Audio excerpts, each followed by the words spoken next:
and welcome. I'm Exolite and this is my channel.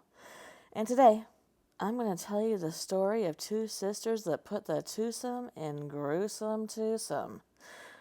Before we get started, if you would please give this video a thumbs up, it greatly helps my channel to be seen and shared, and if you would, you can share it as well. Also, if you are not subscribed and you would like to be, please consider doing so. And if you click that bell, you'll be notified when all of my content goes live. All right, let's get into the Papin sisters, shall we?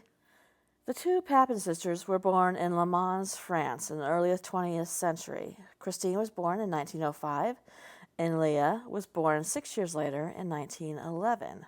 They spent some of their childhood living with relatives, and Christine briefly lived in an orphanage, but her mother usually demanded that they try and find work to support their family. It was at one of these jobs that they committed a horrific murder so gruesome that it is still talked about today.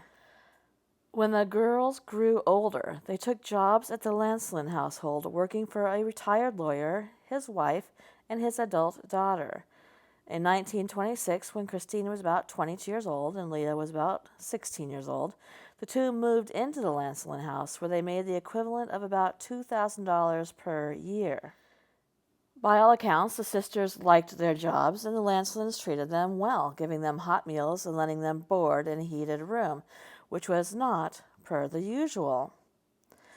Christine usually did the cooking, and Leah was in charge of keeping the household clean and orderly. However, they did have to work up to 14 hours a day, and as for time off, they were allowed only just one half day each week.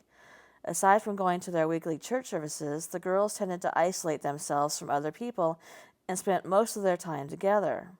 And although the sisters had adequate room and board, Leonie was very strict about keeping the house clean and did white glove tests to check for dust and dirt. Oh, and there was one odd thing, too. The Papin sisters had never actually met their employer, Renee Lancelin. The lawyer's wife, Leonie, and his daughter, Genevieve, interacted with the Papin sisters, but the Papins never saw or spoke with Renee. One day, the Papins went out shopping, and they were also supposed to retrieve a broken iron from a repair shop. Leonie and Genevieve went shopping on their own, and they had planned to meet Renee that evening for dinner. When the sisters got back to the house, they tried to plug the iron in, but it was still broken, and it caused a fuse to blow out. But they weren't expecting the Lancelin family to be back for quite a long time that night, so they figured that the iron could be dealt with the next day. With the fuse blown, the house was in complete darkness. Unexpectedly, Leonie and Genevieve stopped back by the house on the evening of February 2nd, 1933, after their shopping trip and before they met with Renee. And Leonie was furious to see that the house was dark and there were no servants around. As the sisters tried to explain to her why the power was out and the iron was still broken, they claimed that Leonie got whipped up into a fury. Leonie reportedly began to attack the siblings, and the sisters had no choice but to fight back. Hours later, Renee was confused. His wife and daughter had not shown up to their dinner.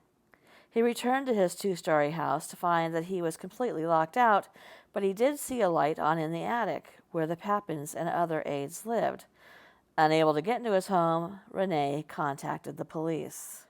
When he finally got into his home, Renee and the police couldn't believe their eyes at the horrifically grisly scene that laid out in front of them. As they would later learn from the Papin sisters, they had fought back, and when they did, they had gouged out the eyes of Leonie and Genevieve's skulls. The sisters kept attacking them, hitting their employers with a hammer and a pitcher made from pewter. One of the Papin sisters then retrieved a knife from the kitchen, and they stabbed the now blinded Lancelins. As a particularly horrific detail, the bodies appeared to be scored like loaves of bread, which may have been Christine's doing, since she was the baker in the house. Christine began to prepare the bodies in the same way she prepared rabbits to cook. Adding final insult to injury, the sisters lifted up the skirts of their employers over their heads and they sliced them. Then they reportedly smeared Genevieve's period blood on her and her mother as though they were basting a rabbit to cook, as Christine herself later admitted. There were reports the Papins had turned off the lights, locked the doors, and retreated to their room. As another unsettling detail, it was strongly believed that the sisters were in a long-term incestuous relationship. When police found the sisters, they were naked in bed together by candlelight. The hammer that they'd killed with was also in the room, and it was still covered with human remains. When police searched, they found the eyeballs of the Lancelins. Leonie's eyes were wrapped inside her scarf, and Genevieve's eyes were found in two places, one on the stairs and one under her body.